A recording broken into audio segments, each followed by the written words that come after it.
Hi I am Roshan sign. आज मैं बात करूंगा पिरामिड्स के बारे में, जिसे प्राचीन सभ्यता के प्रतीकों के रूप में हम सब देखते हैं, जो सदियों से मानव लोगों को अपनी तरफ आकर्षित करती रही है।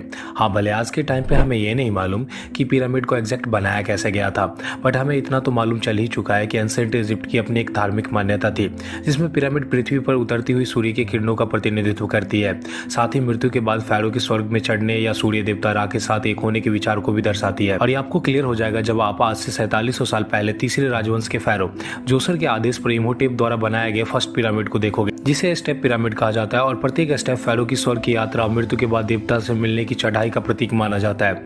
बट अब 3 ग्रेट पिरामिड्स में देखोगे तो उसमें स्टेप्स मौजूद ही नहीं है, क्योंकि ग्रेट पिरामिड किसी विशिष्ट धार्मिक यात्रा या स्वर्ग की चढ़ाई का प्रतीक ना होकर के फैरो के पावर और डिवाइन स्टेटस को दिखाता था। बट हम धार्मिक मान्यता को साइड में रख दे तो इन दोनों पिरामिड्स को ध्यान से देखने से ये पता चलता है कि समय के साथ मिस्र के वास्तुकार और इंजीनियर ने कर्मिक विकास को दर्शाया है। और आप जो ये 3 पिरामिड्स देख रहे हो, इसे गीजा में बनाने के पीछे भी एक धार्मिक मान्यता थी, क्योंकि गीजा जो नील नदी के पश्चिम तट पर स्थित है, उसे मिस्र की पौराणिक कथाओं में मृतकों के क्षेत्र से जोड़ा गया था।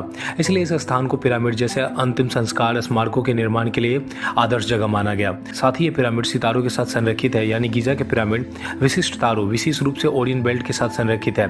हालांकि सटीक कारण निश्चित रूप से ज्ञात नहीं है कि ऐसा क्यों है, बट कई सिद्धांत मौजूद है इसको लेकर के, जो मैं आपको बता सकता हूँ। जैसे कि प्राचीन मिस्र के लोग आकाशीय हलचलों के प्रति अत्यधिक सजग थे और स्वर्ग और सांसारिक क्षेत्र के बीच एक गहरे संबंध में विश्वास रखते थे। ओरियन बेल्ट में मौजूद सितारों के साथ महान पिरामिड को संरेखित करना इस बात का सबूत है कि फैरो मृत्यु के बाद धरती से उस संरेखित तारों तक की यात्रा करते थे, जो शायद स्वर्ग का प्रतीक हो। और मैं ऐसा इसलिए कह रहा हूँ क्योंकि धार्मिक मान्यताओं के अनुसार ओरियन बेल्ट का संबंध ओसिरिस से था, जो डेथ और आफ्टर लाइफ के देवता थे।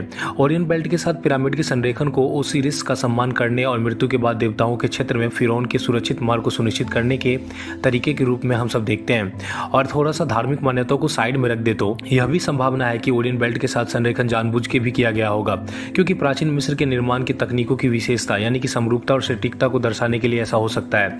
बट इस बात पे पर्सनली मैं उतना बिलीव नहीं करता, क्योंकि मेरी नजरों में प्राचीन मिस्र के लोग बहुत धार्मिक थे और उन्हें तारों की अच्छी समझ भी थी। खैर, ये तीनों पिरामिड खुफू, खाफरे और मेनकौर द्वारा 3 पीढ़ियों के अंतराल में बनाए गए थे। आप इन तीनों को नहीं जानते तो मैं आपको बता दूं, खुफू खाफरे के पिता हैं और खाफरे मेनकौर के पिता हैं। साथ ही प्रत्येक पिरामिड शाही सवगिरी का हिस्सा था। और इस परिसर में मेन पिरामिड के अलावा क्वीन के पिरामिड के साथ साथ नावों के लिए गड्ढे, जो संभवतः प्रलोक में फिरौन की आत्मा को ले जाने के लिए था।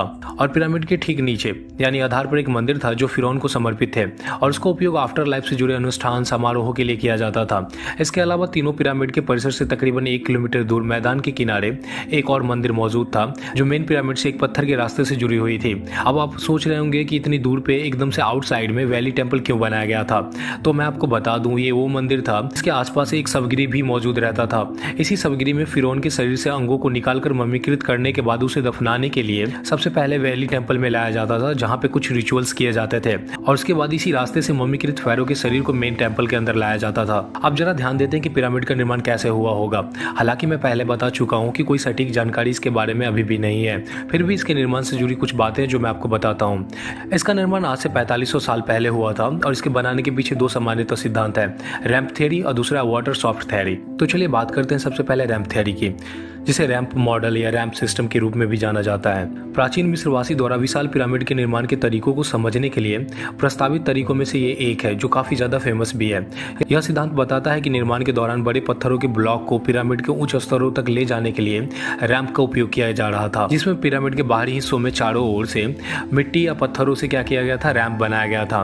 पिरामिड के ऊंचे होने के साथ साथ ये रैंप ऊपर की ओर बढ़ते गए, जिससे मजदूर भारी पत्थरों को धीरे धीरे ढलान के ऊपर ले जाते थे। और ये भी अंदाजा लगाया जाता है कि रैंप को सर्पिला या जिगजैग पैटर्न में डिजाइन किया गया था, ताकि श्रमिक और सामग्री धीरे धीरे ऊपर चढ़ सके। और ऐसा करना भी जरूरी था, क्योंकि इस डिजाइन ने ब्लॉक को लंबवत रूप से ले जाने के लिए आवश्यक प्रयास को कम किया और चढ़ाई की ढलान को भी कम कर दिया। इसके अलावा श्रमिकों ने संभवतः इन रैंपों के साथ विशाल पत्थर के ब्लॉक को ले जाने के लिए स्लेज, रोलर्स और रस्सियों का उपयोग किया होगा। पत्थर को चिकना करने के लिए या घर्षण को कम करने के लिए इसमें पानी भी डाला गया होगा, जिससे ब्लॉक को ढलान पर ऊपर की ओर खींचना आसान हो। और जैसे जैसे पिरामिड की प्रत्येक परत पूरी होती गई होगी, रैंप को अगले स्तर तक बढ़ाने के लिए काम किया गया होगा। इस प्रक्रिया को तब तक जारी रखा गया होगा जब तक कि पिरामिड अंतिम ऊंचाई तक ना पहुंच जाए, या इसे पत्थर के ब्लॉक से भर करके पिरामिड की संरचना में ही बिल्कुल शामिल कर दिया गया होगा। इन रैंपों के अस्तित्व का समर्थन करने वाले पुरातात्विक साक्ष्यों में पिरामिड स्थलों के पास पाए गए रैंप जैसी संरचनाएं के अवशेष शामिल है। और रैंप थ्योरी विद्वानों और शोधकर्ताओं द्वारा प्रस्तावित कई परिकल्पनाओं में से एक है, जो यह समझाने के लिए है कि प्राचीन मिस्रवासी ने अपने प्रतिष्ठित पिरामिड के निर्माण में इंजीनियरिंग के ऐसे उल्लेखनीय कारनामे को कैसे हासिल किया। और एक लीवरेजिंग थ्योरी है जो पत्थरों के ब्लॉक को उठाने और स्थिति में लाने के लिए प्रतिभार और लीवर का उपयोग करने पर ध्यान केंद्रित करता है। सेकंड, वाटर सॉफ्ट थ्योरी एक परिकल्पना है जो प्राचीन मिस्र के पिरामिड के निर्माण में सहायता के लिए जल चैनलों या सॉफ्ट के उपयोग का प्रस्ताव करती है। यह सिद्धांत बताता है कि पिरामिड के निर्माण के दौरान भारी पत्थरों के ब्लॉक को उठाने या उसे उच्च स्तरों तक ले जाने के लिए पानी का उपयोग हाइड्रोलिक तंत्र के रूप में किया गया होगा। इस सिद्धांत के अनुसार प्राचीन मिस्रवासी ने पिरामिड के समीप जल चैनल या सॉफ्ट का निर्माण किया होगा। इन चैनल को पानी से भर दिया गया था जिससे हाइड्रोलिक लिफ्ट सिस्टम बनता है। साथ ही भारी पत्थरों के ब्लॉक को पानी के सॉफ्ट में नाव या राफ्ट पर रखा जाता था।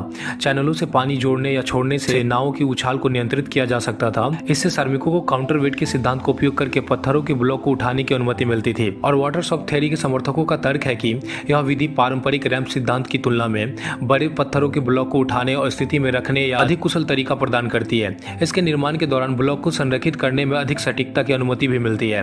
जबकि पिरामिड के निर्माण के लिए विशेष रूप से उपयोग किए जाने वाले जल सॉफ्ट का कोई प्रत्यक्ष रूप से कोई साक्ष्य नहीं मिलता। कुछ शोधकर्ताओं जल आधारित निर्माण तकनीकों के संभावित संकेतों के रूप में पिरामिड स्थलों के पास जल चैनलों और बेसिन की उपस्थिति की ओर इशारा करते हैं। इसे ध्यान रखना महत्वपूर्ण है कि वाटर सॉफ्ट थ्योरी प्राचीन मिस्र के पिरामिडों के निर्माण की विधियों को समझाने के लिए प्रस्तावित कई परिकल्पनाओं में से एक है। अन्य सिद्धांतों में रैंप थ्योरी, आंतरिक रैंप थ्योरी, लीवरेजिंग थ्योरी शामिल है, जिसमें से प्रत्येक इस स्मारकीय संरचना के निर्माण के तरीकों को अलग अलग दृष्टिकोण से प्रस्तुत करती है। अब बात करते हैं पिरामिड का आंतरिक संरचना के बारे में। गीजा के महान पिरामिड, जिसे खुफू के पिरामिड के रूप में भी जाना जाता है, इसके अंदर कई कक्ष और मार्ग है। यह मुख्य प्रवेश द्वार है जो पिरामिड में जाता है, जहां एक लंबा संकीर्ण गलियारा है जो एक कोने पर नीचे की ओर झुक जाता है। साथ ही यह कक्ष पिरामिड के आधार के नीचे स्थित है और शुरू से इसे एक दफन कक्ष माना जाता था।